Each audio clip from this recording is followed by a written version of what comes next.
Halo, assalamualaikum. Selamat berjumpa kembali dengan channel Asep Sumantri. Kali ini dalam channel Asep Sumantri akan membahas memilih bibit pala dari biji. Pertama, kita harus memilih batang yang sudah dewasa, usianya lebih dari 10 tahun. Ini contohnya seperti ini. Ini usia batang sudah lebih dari 10 tahun.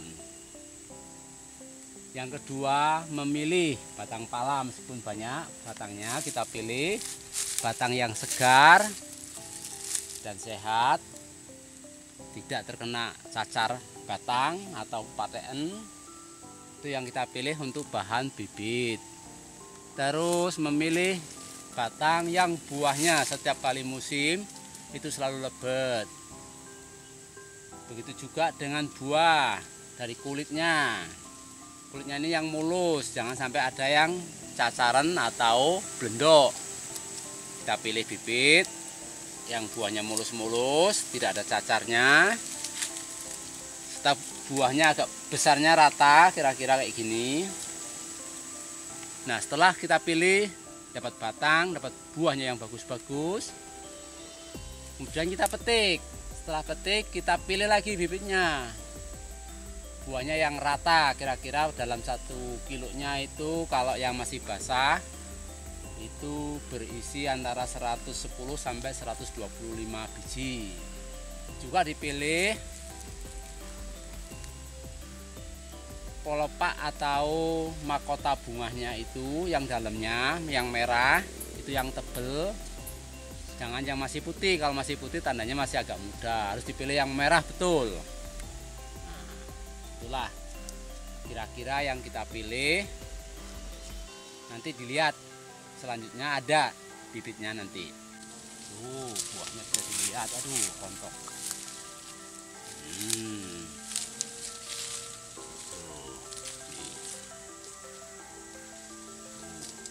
Pendek ya.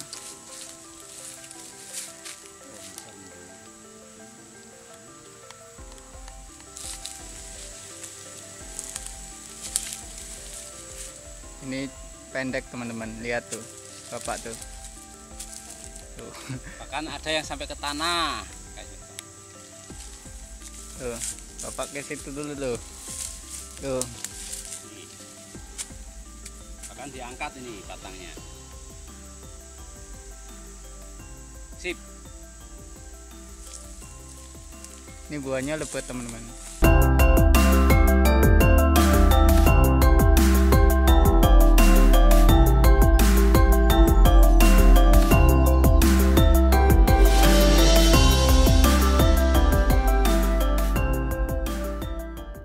Ini buahnya ini udah sampai tanah, ini sampai patah pelepahnya, saking lebetnya nggak kuat nahan tuh. Harusnya dijaga, ini nggak dijaga. Nah, ini teman-teman contoh buah yang bagus untuk bibit. Tuh boleh dilihat, mulus, nggak ada cacar-cacarnya, kulitnya halus, buahnya besarnya hampir sama. Tuh bagus kan? Nah, nanti ini dikupas setelah itu. Pas. Ini adalah ciri-ciri pemilihan bibit pala yang bagus untuk bahan bibit.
pemilihan bibit pala dari biji. Tapi mohon maaf sekali lagi, ini bukan menggurui, tapi ini sekedar berbagi pengalaman dari yang pernah saya lakukan untuk menanam bibit pala dari biji. Karena kebanyakan punya saya ini dari biji semua.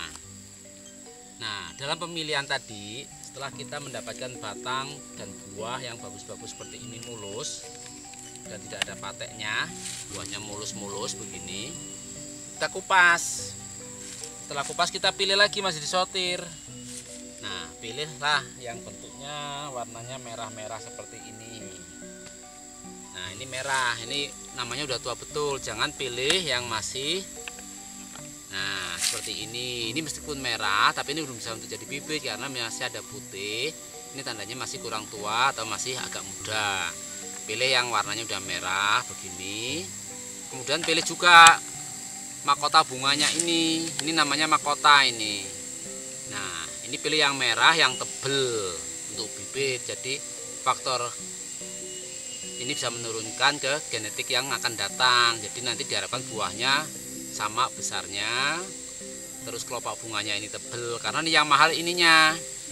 Ini kelopak bunga ini harganya bisa mencapai 200-an per kilo.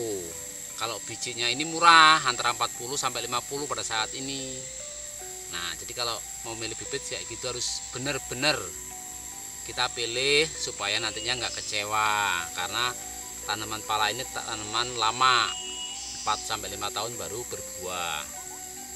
Nah, setelah kita pilih kelopaknya tebel, kulit terus kelopaknya udah merah, besarnya sama, kita pilih lagi untuk menentukan nantinya yang mau berbuah dan tidak yang mau berbuah. Masalahnya ini kadang-kadang kita udah nanam, ada yang jadi jantan kayak yang kemarin punya saya tak tebang itu.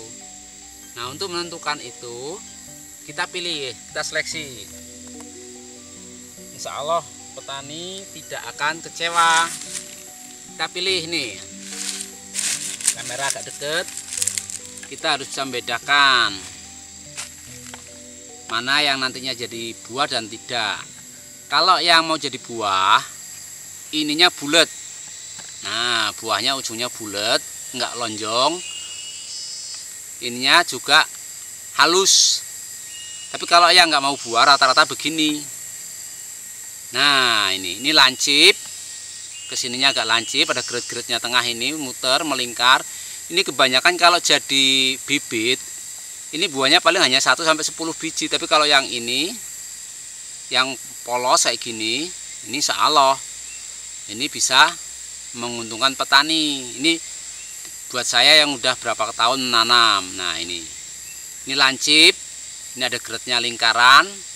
Ini jangan dibuat untuk bibit, meskipun kelopaknya tebel, udah tua, tapi jangan jadikan bibit. Tapi ini yang bagus. Nah,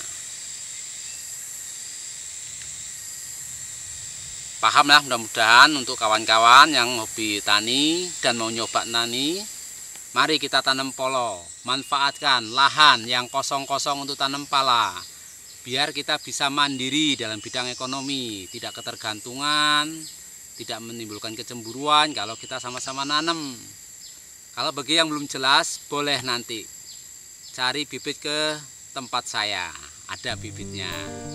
Insya Allah nggak mengecewakan.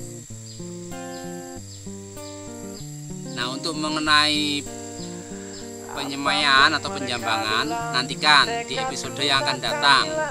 Nanti saya jelaskan lagi, karena itu nanti setelah jadi bibit pun masih harus diseleksi lagi. Nah, itu nanti setelah ini. Tolong kawan-kawan, tolong dibaca, jangan diputus-putus ya, tolong dilihat sampai dengan selesai.